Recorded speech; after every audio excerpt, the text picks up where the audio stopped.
seorang koruptor sebagai pertanggungjawaban moral. Saya mau minta klarifikasi, ini tanggung jawab siapa? Bapak malu nggak sih? Tidakkah saya dengar permintaan maaf yang benar orang-orang menjadi korban?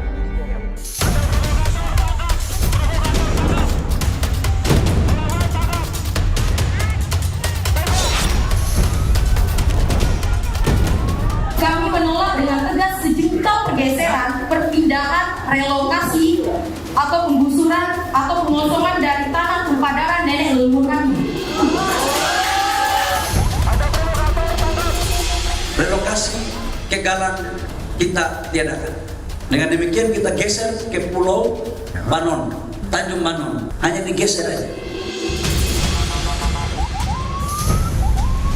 Pengosongan Pulau Rempang batal. Keputusan ini diambil karena masih kuatnya penolakan warga 16 kampung tua. Mereka khawatir akan kehilangan ruang hidup sebagai dampak dari pembangunan Rempang Eco City. Spanduk itu berbunyi, kami tidak mau relokasi, kami tidak mau digusur, silakan investasi masuk. Namun itu tidak dapat respon positif. Akhirnya Bahlil mengundang 3 tokoh masyarakat berdialog, dan dari penyampaian tokoh masyarakat, silakan investasi asal kampung kami tidak direlokasi. Ini bukan komputer kok. Iya, mesin tik itu. Mesin tik nih. Karena kita bayar pajak kok. Merespons ketegangan di Pulau Rempang, Senin 25 September, Presiden Jokowi adakan ratas dengan Menteri Investasi Bahlil Lahadalia, Menteri LHK Siti Nurbaya, Menteri Menko Perekonomian Erlangga Hartarto. Pemerintah berjanji akan mengakomodir permintaan warga yang diwakili sejumlah tokoh di Rempang. Yang pertama, relokasi ke Galang kita tiadakan. Artinya kita menyetujui aspirasi dari masyarakat.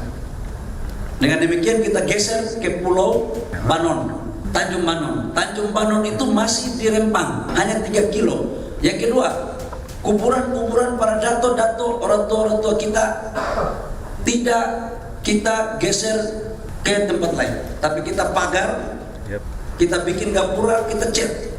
Yang ketiga, menyangkut dengan kompensasi, mendapat 500 meter persegi tanah di Tanjung Banon yang di Rempang itu langsung sertifikat. Ini sertifikat itu bukan HGB, tapi sertifikat hak milik. Rumahnya dikasih tipe 45, harganya 120 juta. Kemudian timbul pertanyaan dari rakyat, bagaimana kalau rumah kami lebih 120 juta, contoh 500 juta, maka kita kasih 120 juta yang sudah diberikan, berarti kita tambah lagi 380 juta. Jadi nggak ada dirugikan ini.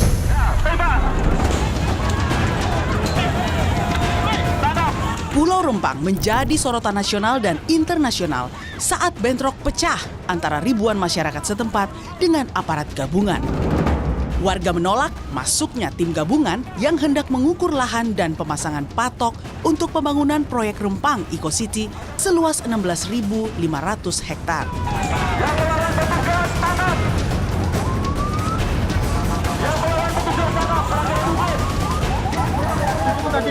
Ya Allah ya Tuhan. Ya minum. Duduk. Minum sedikit. 22 September 2023, melalui bantuan YLBHI, perwakilan warga Pasir Panjang Rempang Galang menyampaikan pernyataan sikap. Mereka menolak pemindahan paksa sekitar 7.500 orang masyarakat adat yang menghuni 16 kampung adat Melayu yang eksis sejak 1843. Kami menolak dengan tegas sejumlah pergeseran, perpindahan, relokasi, atau penggusuran atau pengosongan dari tanah tumpah darah nenek leluhur kami.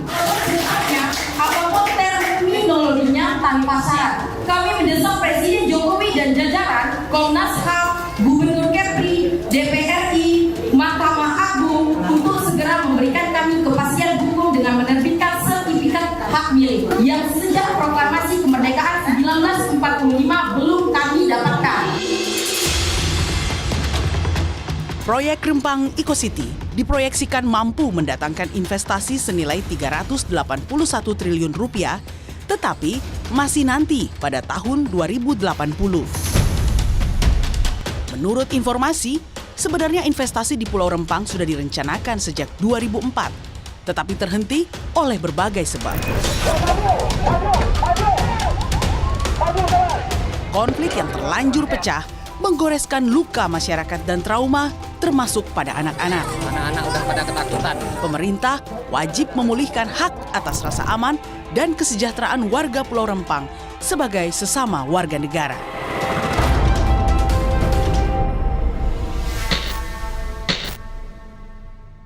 Saya sudah bersama dengan menteri yang paling bertanggung jawab soal investasi di Indonesia, sekaligus soal konflik di Pulau Rempang, Bapak Bahlil Lahadalia. Pak Bahlil, Pak Menteri, terima kasih sudah di Rosi.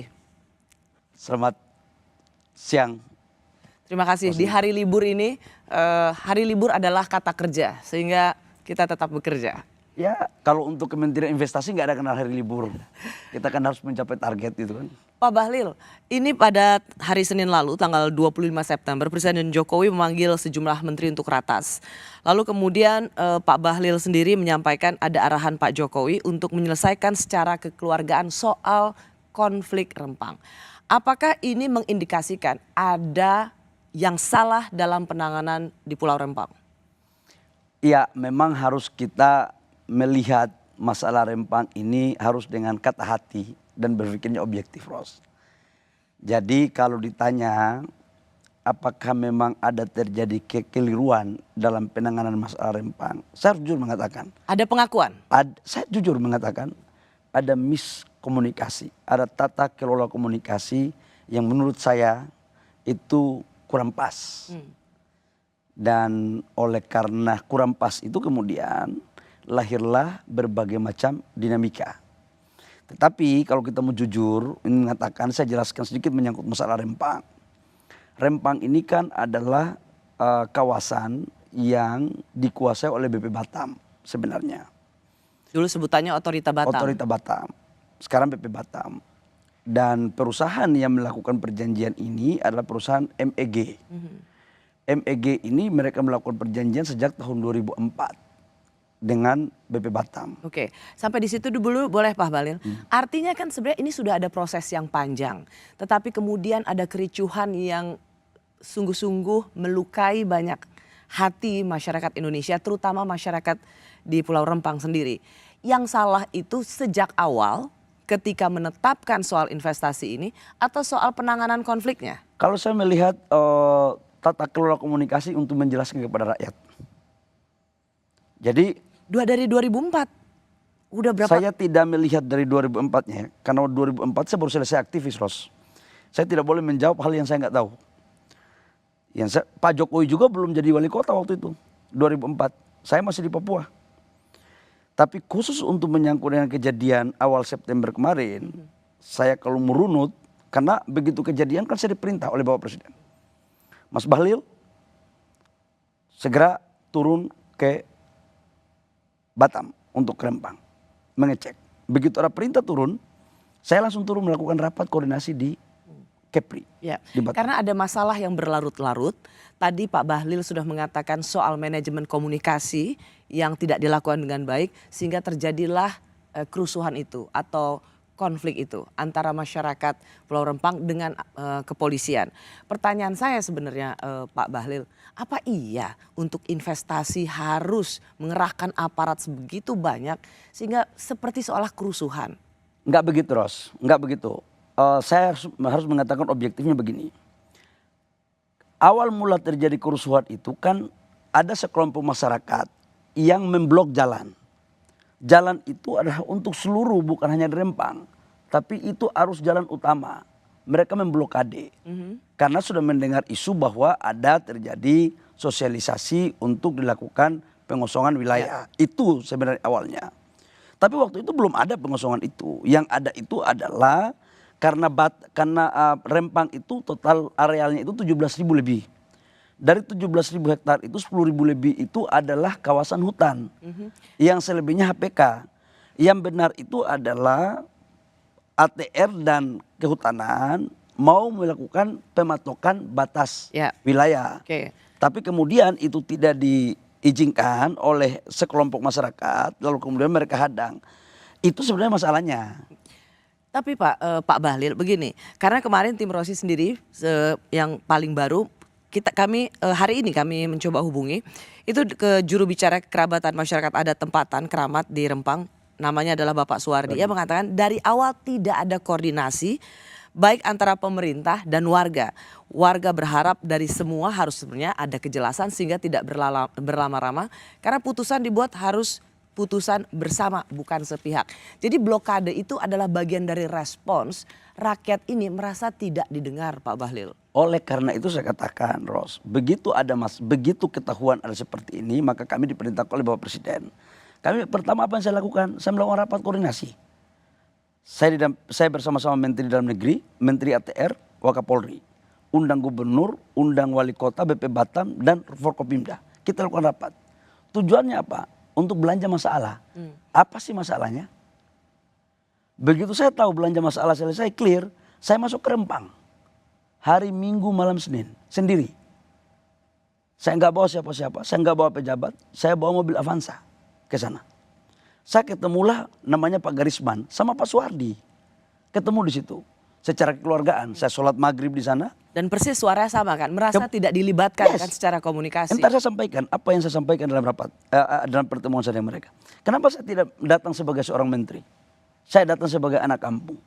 Agar mereka lebih terus terang apa sih masalahnya. Baik, Pak Bahlil kalau sampai di situ, temuan dari Ombudsman, mereka mengatakan bahwa ada kritikan juga ketika Pak Bahlil datang ke sana. Karena apa? Karena satu, Pak Bahlil hanya mengumpulkan orang-orang perwakilan, jadi tidak semua didengar. Dan perwakilan itu adalah orang-orang yang dianggap sudah bersetuju dengan pemerintah. Artinya di sini garis besarnya Pak Bahlil hanya bertemu dengan orang-orang yang hanya ingin Pak Bahlil dengar dan setuju. Rosi harus tahu dulu, yang mengumpulkan rakyat itu bukan saya. Yang mengumpulkan rakyat itu adalah tokoh-tokoh di sana, dalam hal ini Pak Garisman dan Pak Suwardi. Jadi saya mau minta klarifikasi nih dari Pak Menteri. Tidak benar bahwa Pak Bahlil datang ke sana hanya ingin bertemu dengan kelompok-kelompok yang setuju dengan pemerintah. Yang bisa diatur oleh pemerintah. Bagaimana mungkin kita mau atur? Saya itu datang bersilaturahmi dengan tokoh. Makanya saya kasih waktu untuk menjelaskan. Begitu saya melakukan silaturahmi dengan Pak Garisman, itu 3,5 jam, Rosi. Saya tanya mereka, apa sih masalahnya? Apa harapan mereka? Pak Garisman itu ngomong sama saya, Pak Suwardi juga. Mereka itu tidak menolak investasi.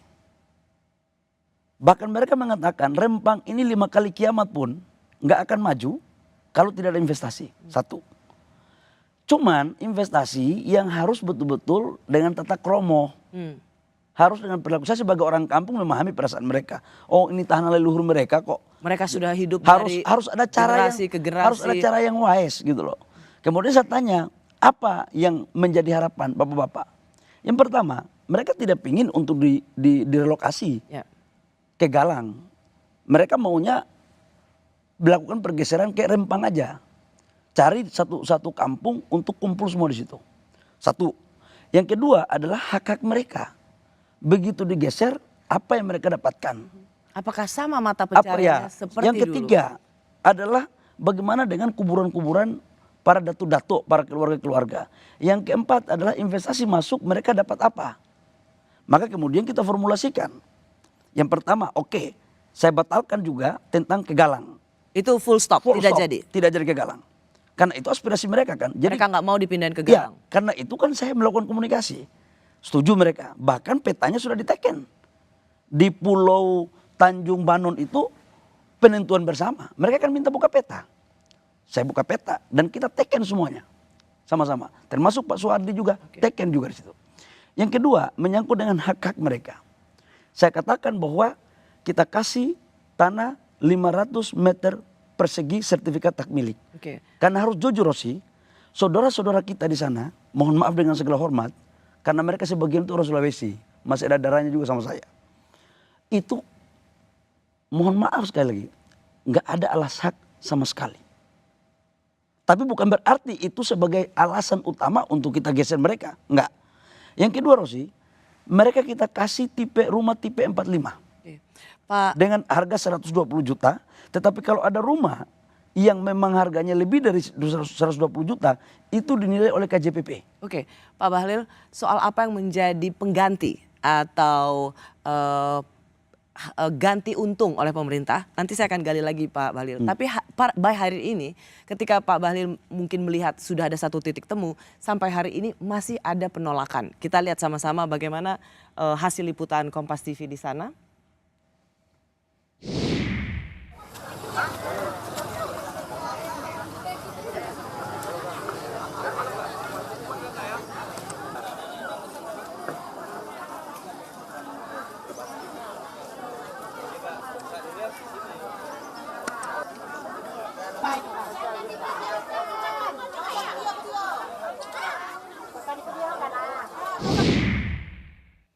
Pak Bahlil, kalau masih ada penolakan, apakah artinya pertemuan Pak Bahlil dan titik temu itu belum juga berhasil kita katakan sebagai solusi?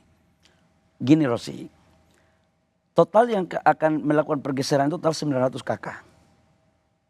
Dan dari 900 kakak itu, terhitung tadi sebelum saya ke sini, itu sudah 300 lebih. Sudah ada sekitar 317 kakak yang sudah melakukan sukarela. Jadi pendaftaran ini pendaftaran sukarela yang dilakukan oleh tokoh-tokoh di sana. Bahwa masih ada yang belum mau, iya. Tapi saya mau tanya Rosi, di Republik ini jangankan investasi, bangun jalan aja pasti masih ada yang belum setuju semuanya. Ya. Tapi itulah tantangan kami. Ya, itulah salah satu tantangan bagaimana di negara demokrasi, di mana setiap partisipasi publik didengar, tetapi juga kita butuh pembangunan. Cuman begini Pak Bahlil, yang akan kita bahas di bagian berikutnya adalah sebuah pertanyaan. Kita memang butuh investasi, tapi apakah atas nama investasi masyarakat adat harus terusir? Saya membaca keinginan baik ya dari pemerintah untuk menyelesaikan, tapi karena mereka itu pihak yang berkonflik, maka tidak bisa.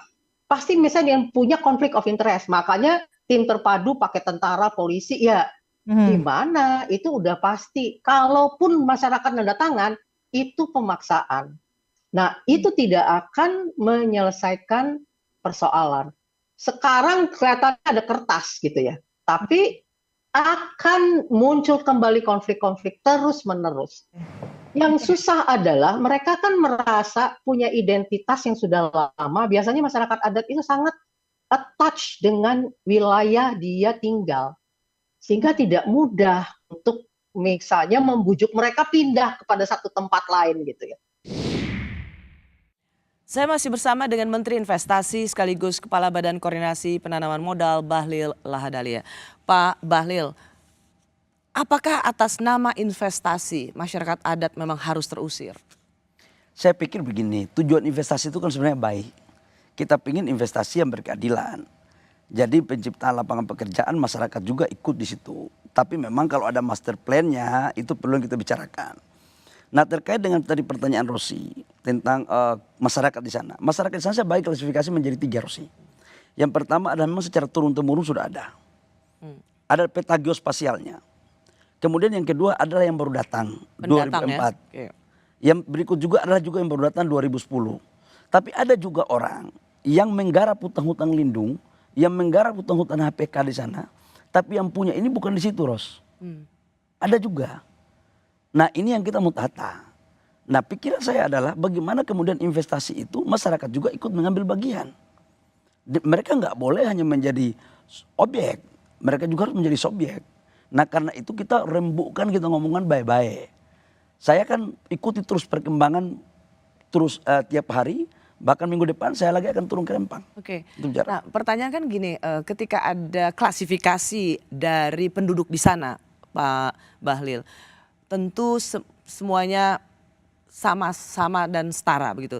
Tetapi tentu prioritas pada masyarakat adat di sana.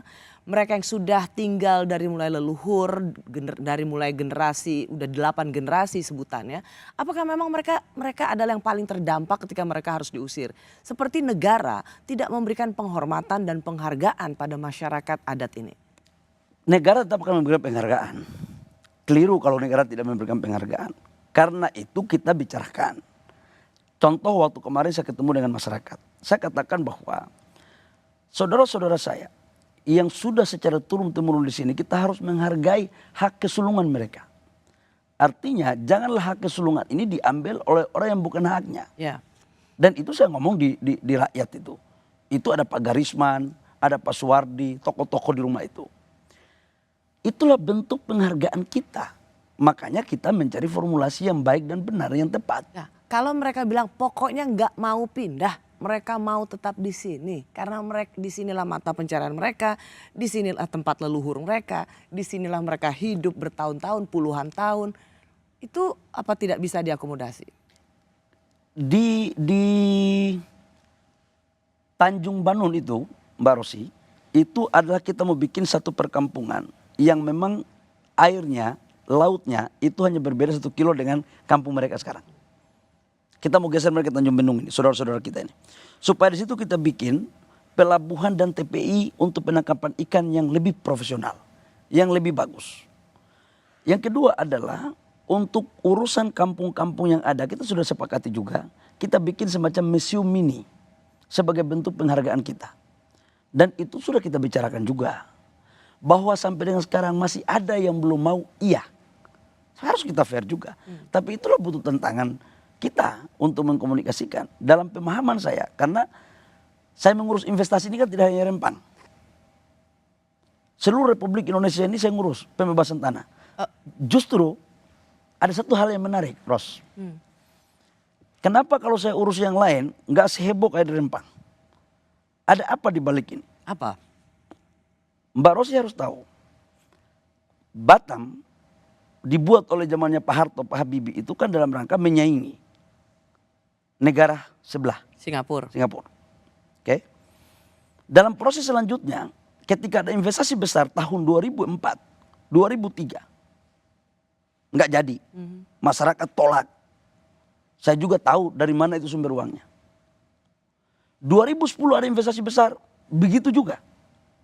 Sekarang 2023 juga akan dibuat begitu. Artinya bahwa betul ada persoalan keluarga kita di sana, ada persoalan sosial. Tapi saya tidak hanya melihat dalam aspek itu. Ada persaingan geopolitik, ada yang tidak menginginkan Indonesia. Ada persoalan geopolitik besar. Nah, kita ini mau diadu domba atau tidak? Itu aja kok. Nah, kalau kita bicara tentang wilayah, tanah di Sulawesi, di Maluku, di Kalimantan, di Jawa mengalami hal yang sama. Tapi kan bisa kita lakukan dengan baik. Kita bicarakan baik-baik semuanya. Sebenarnya ketika misalnya ada negara secara geopolitik ingin mengaco atau memberikan kekacauan supaya Indonesia tidak maju, itu oke lah, itu bagian dari sesuatu yang memang harus diwaspadai. Tetapi kan pemerintah pusat maupun pemerintah daerah harus mengerjakan PR-nya juga, supaya tidak ada free rider di sini, tidak ada oportunis baik dari dalam maupun dari luar yang ingin mengambil keuntungan. Pak Bahlil, seperti yang tadi Pak Bahlil katakan, ada janji untuk mereka yang dipindahkan atau sebutannya digeser sedikit. Tapi mereka tidak melihat itu sebagai sebuah harapan yang realistis. Karena satu, mereka melihat ini belum tentu, masih hanya janji. Kedua, tidak seperti asal mereka bisa mencari nafkah.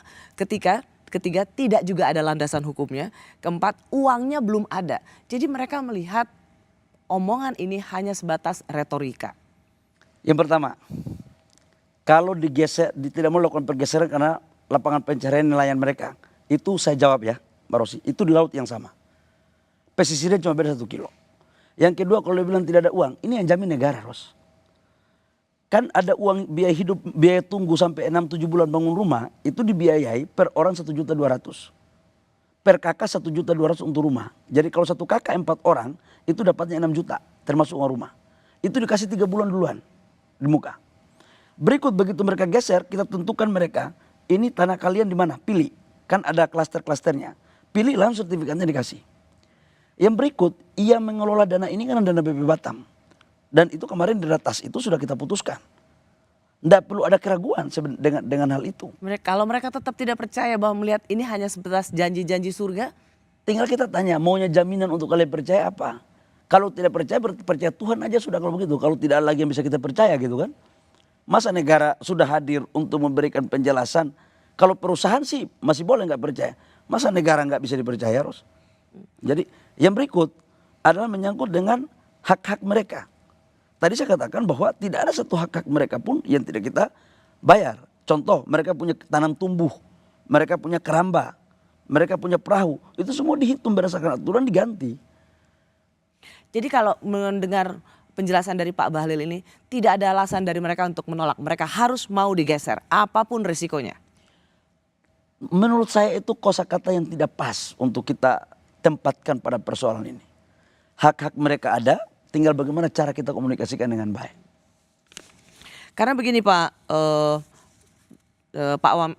Menteri, ini saya mau masuk ke dalam aksi pernyataan dari juru bicara kekerabatan masyarakat adat tempatan Rempang Galang, yang sekali lagi dia menerima investasi tapi menolak kampungnya dihilangkan. Ini dia. Tadi ada beberapa penyampaian sikap dari kami selaku pengurus keramat, menyatakan kepada beliau bahwa kami masyarakat Rempang menerima investasi, kami tidak menerima jika kampung-kampung kami dihilangkan. Artinya sama dengan merusak marwah, harkat, derajat, martabat kami. Itu yang ada dalam batin mereka, itu akan merusak marwah kehidupan kami. Ada psikologi itu Pak Menteri? Saya kan, ini namanya Pak Suwardi, ini sahabat saya. Kemarin saya sempat berdiskusi, awalnya juga mereka menyampaikan hal itu. Tapi kemudian ada komunikasi dua pihak, saya sama mereka. Saya dapat memahami, saya dapat menghargai apa yang menjadi pikiran dan perasaan mereka. Dan kita fokus, dari 16 kampung yang ada di Rempang, itu kita dari 7.000 lebih, itu hanya kita fokus ke 2.300 hektar aja. Sebagai proses untuk melaksanakan investasi pabrik kaca dan solar panel ini. Jadi tidak semua kampung, Ros. Tidak semua kampung, kita lokalisir di situ. Nah, kampung-kampung itu kita lakukan, kita melakukan pergeseran. Tadi dari awal saya katakan, bahwa untuk menjaga marwah mereka, itu adalah kampung-kampung tua itu kita bikin semacam ada museum mini. Karena itu kan jaraknya dengan kampung ini kurang lebih sekitar 3 kilo. Dan ini kita akan bikin betul-betul kampungnya kampung modern. Jadi sesungguhnya mereka juga masih di situ dan bisa melakukan aktivitas di daerah situ. Karena kalau itu kan master plan kawasan untuk industrinya itu kan di pinggir pantai. Kalau kita masukkan mereka di situ, terus kira-kira kalau ada pabrik itu ada soal kebakaran atau apa nggak lebih fatal? Itu jauh lebih berbahaya. Itu yang saya pikir. Nah itu tadi pertanyaannya, kenapa jadi harus akan memenangkan investasi, bukan memenangkan masyarakat adat? Justru dengan kehadiran investasi ini juga, ini memberikan peluang untuk saudara-saudara saya di sana untuk ikut mendapatkan lapangan pekerjaan. Ikan-ikan mereka bisa menjadi off-taker di sana. Hasil kebun mereka bisa dijual ke sana. Itu justru memastikan kepastian pendapatan, Ros. Tidak ada sebuah wilayah dimanapun apabila belum ada investasi masuk, kemudian akan melakukan pertumbuhan ekonomi yang baik. Kita ambil contoh Maluku Utara di Wedabai. Mohon maaf, dulu pertumbuhan ekonomi di Maluku Utara belum ada investasi. Rata-rata masih di bawah pertumbuhan ekonomi nasional. Tapi begitu terjadi investasi di Wedabai untuk membangun hilirisasi nikel, pertumbuhan ekonominya di atas pertumbuhan ekonomi nasional, 27%.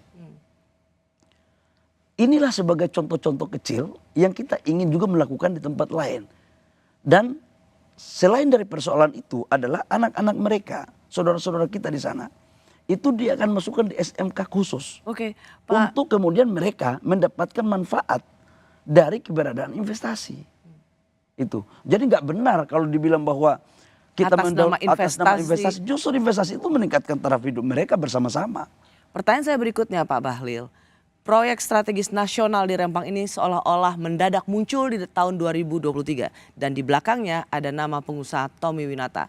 Benarkah pengerahan pasukan ini hanya demi untuk mengamankan proyek pengusaha tertentu? Saya tekankan PSN ini tujuannya adalah memberi manfaat untuk rakyat. Bukan justru sebaiknya menderitakan masyarakat. Saya sudah sampaikan urusan yang di mana? Rempang.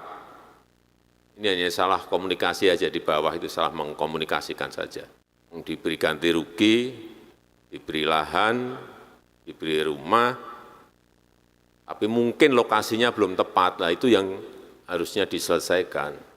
Urusan kayak gitu sampai presiden. MOU dan perjanjian yang dibuat tanggal 26 Agustus 2004 itu karena cacat hukum sehingga kita minta dibatalkan. Kebijakan untuk memindahkan segala macam aktivitas pariwisata ke Pulau Rempang itu dimulai dari tahun 1992. Kemudian setelah MOU dan perjanjian itu dilakukan 2004, gantung sampai 2023 ini, kemudian mendadak bergeser menjadi pembangunan industri besar, pabrik kaca sebagai industri terbesar kedua di dunia yang ada di Indonesia. Saya masih bersama Menteri Investasi yang pernah menjabat Ketua Himpunan Pengusaha Muda Indonesia periode 2015-2019, Bahlil Lahadalia. Pak Bahlil, kembali ke pertanyaan saya sebelum kita jeda tadi. Proyek strategis nasional tadi sudah disebutkan oleh Presiden Jokowi bahwa ini penting untuk masyarakat Indonesia. Tetapi untuk Eco City di Rempang ini seolah ujuk-ujuk. Pulang dari Cina, tiba-tiba ini jadi SK Menko dan kemudian menjadikan Eco City ini sebagai PSN. Dan di belakangnya ada pengusaha yang kita tahu adalah Pak Tommy Winata. Apakah ini memang kado dari Cina yang tiba-tiba dijadikan sebagai proyek strategis nasional? Enggak juga begitu. Itu asumsi yang perlu saya luruskan. Jadi pertama begini, saya kan punya Kementerian Investasi kan punya perwakilan di China. Tugas kita itu adalah ada 10 negara perwakilan kami. Memapping potensi-potensi investasi yang bisa kita masuk ke Indonesia. Sejarahnya sebenarnya begini, ini terkait dengan hilirisasi, Rosi. Bapak Presiden kan selalu mengatakan untuk kita bahwa arah kebijakan negara investasi ke depan itu hilirisasi. Nikel sudah kita lakukan, boksit sudah kita lakukan, tembaga sudah kita lakukan. Poin kedua apa? Kita masuk kepada pasir silika dan pasir kuarsa untuk green energy. Maka kemudian kita mencarilah investasi mana yang bisa masuk ke Indonesia. Karena kita punya pasir kuarsa dan punya pasir silika besar sekali di Kalimantan. Ini ceritanya. Lalu kemudian saya berangkat ke China. Menemui begitu staf saya melaporkan, saya datang untuk melakukan cross check. Bahwa benar ini orang serius melakukan investasi di Indonesia atau tidak. Saya ke sana mengecek dan ternyata bagus sekali. Bahkan kita menjadikan Indonesia sebagai pusat industri untuk solar panel. Karena dunia ke depan itu bicaranya green. Nah, tidak ada cara lain. Kita harus menggunakan investasi. Investasi kan seperti kereta. Ada lokomotif, ada gerbong. Nah kemudian mereka masuk. Setelah itu saya lapor ke Presiden. Jadi benar dong, kesannya memang dadakan banget. Enggak setelah dadakan. dari Cina dan kemudian dijadikan ini sebagai proyek strategis nasional. Gimana dadakan? Sudah 4 bulan lalu kita hunting. Kalau dadakan itu kan 1 minggu sebelumnya. Ini sudah 4 bulan lalu sebelum kunjungan Pak Presiden sudah kita hunting. Sudah kita lakukan cross check segala macam. Gitu. Jadi nggak benar itu kalau dibilang bahwa itu dadakan dan itu hadiah, nggak ada. Dan itu B2B semuanya. Ini yang menjadi banyak omongan orang Pak Bahlil karena dari Cina kemudian tiba-tiba ini menjadi proyek strategis nasional, kemudian Rempang dijadikan Eco City dan kemudian semuanya seperti dikerahkan aparat keamanan juga dikerahkan untuk pengosongan lahan karena ini mau segera dibangun sebagai Eco City. Dan di belakangnya ada pengusaha bernama Tommy Winata. Saya tidak melihat bahwa ada pengerahan dari aparat keamanan ya. Bahwa kejadian kemudian ada aparat keamanan, iya. Tapi tugas untuk meyakinkan masyarakat ini kan sebenarnya tugas pemerintah yang dalam hal ini diwakili oleh BP Batam. Karena yang punya wilayah ini kan BP Batam. Jadi sebenarnya ini bukan tugas juga MEG atau Pak Tommy, bukan tugas Pak Tommy. Pak Tommy itu melakukan kerjasama dengan dengan Batam itu, BP Batam, dalam kondisi clear and clean. Jadi nggak ada urusannya.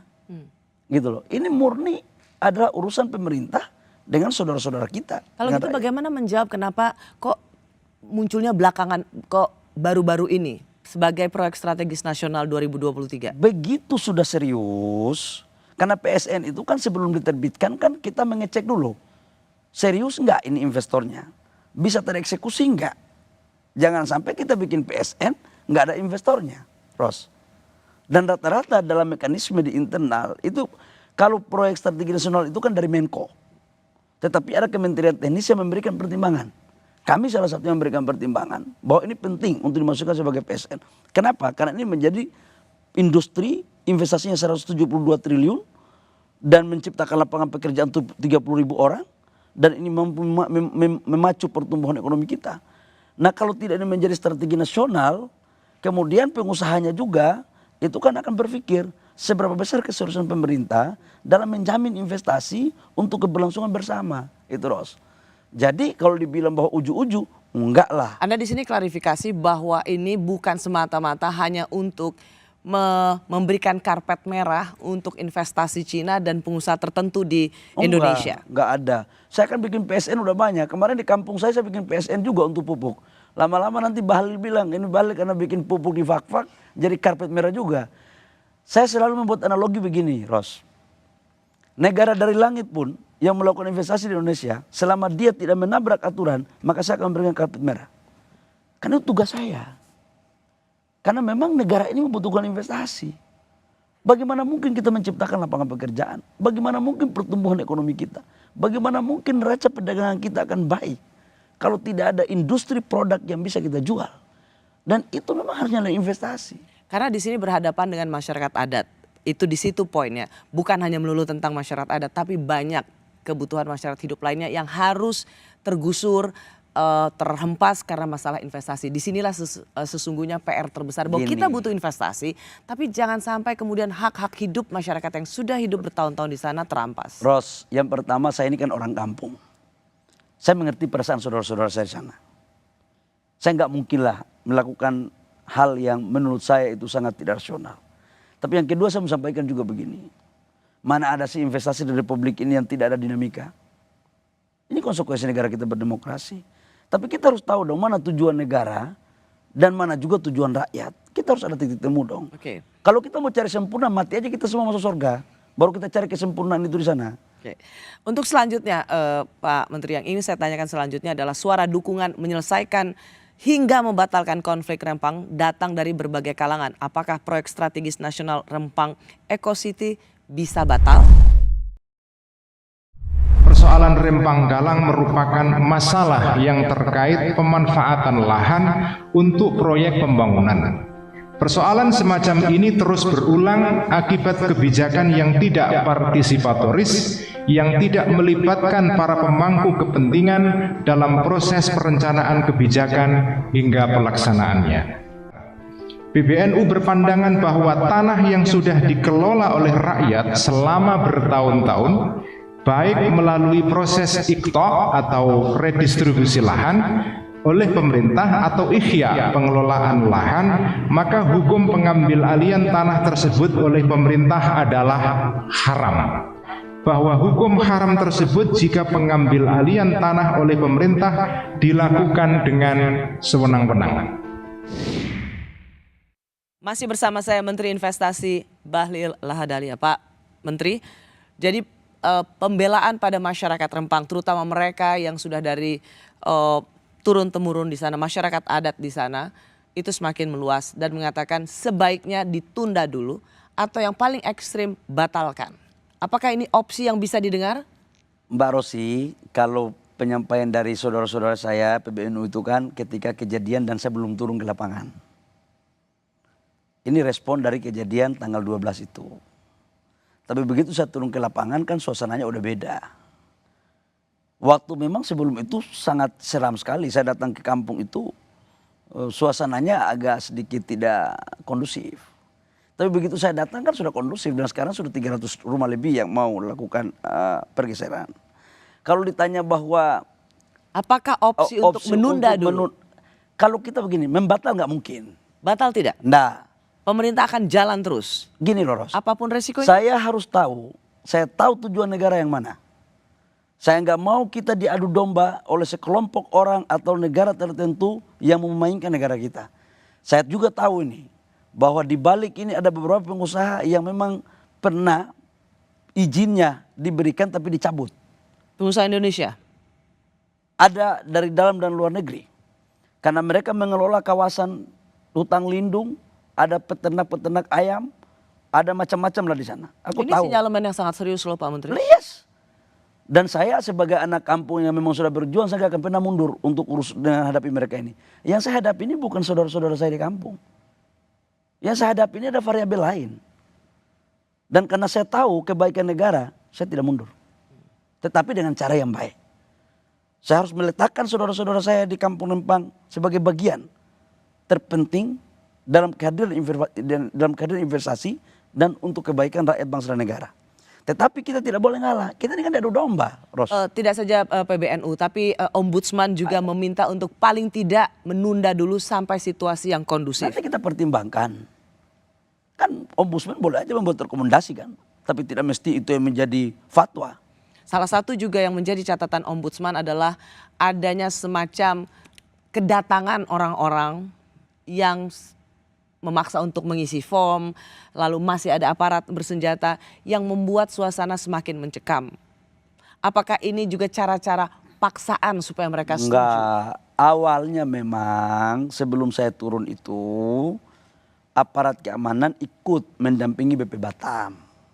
Begitu setelah saya turun, udah selesai, nggak ada lagi begitu-begitu.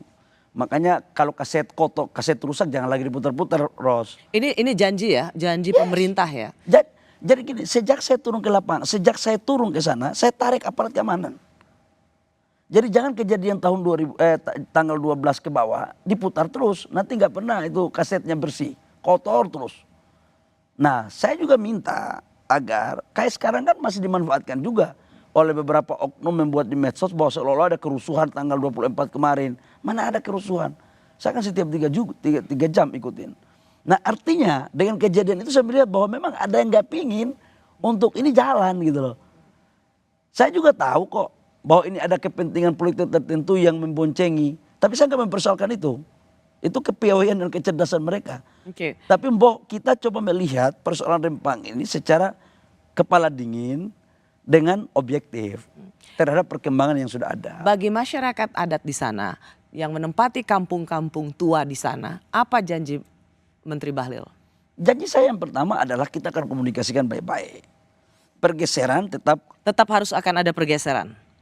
Pergeseran itu adalah bagian dari apa yang pernah kita bicarakan. Tapi metode pergeserannya ini yang kita harus bicarakan. Gitu loh, Ros. Sehingga apa? Semuanya enak. Kita kalau bicara baik-baik sama orang, datang, kita wongkekan orang, insya Allah lah semua ada jalan. Dan saya selalu berpikir, kalau niat kita baik, selalu insya Allah Allah akan membuka jalan. Malam hari ini Pak Bahlil berjanji, satu, akan tidak adakan lagi ada pasukan berseragam yang hanya akan memberikan suasana mencekam. Ya. Kedua, tidak ada lagi ada upaya-upaya untuk membujuk secara intimidatif. Ya. Biar dialog yang secara terbuka, partisipasi untuk mendengar apa keinginan mereka sehingga kalaupun memang opsi pergeseran itu adalah final, maka mereka pun tahu bahwa masa depan mereka akan sama baiknya atau lebih baik dari yang masa lampau. Ini menjadi pegangan janji Menteri. Janji saya adalah Rosi insya Allah akan mendapat hasil yang baik untuk mereka. Caranya biarkanlah ke saya. Saya tahu cara yang baik untuk bagaimana bisa kita wujudkan dengan niat dan tujuan yang baik. Yang kedua, menyangkut aparat.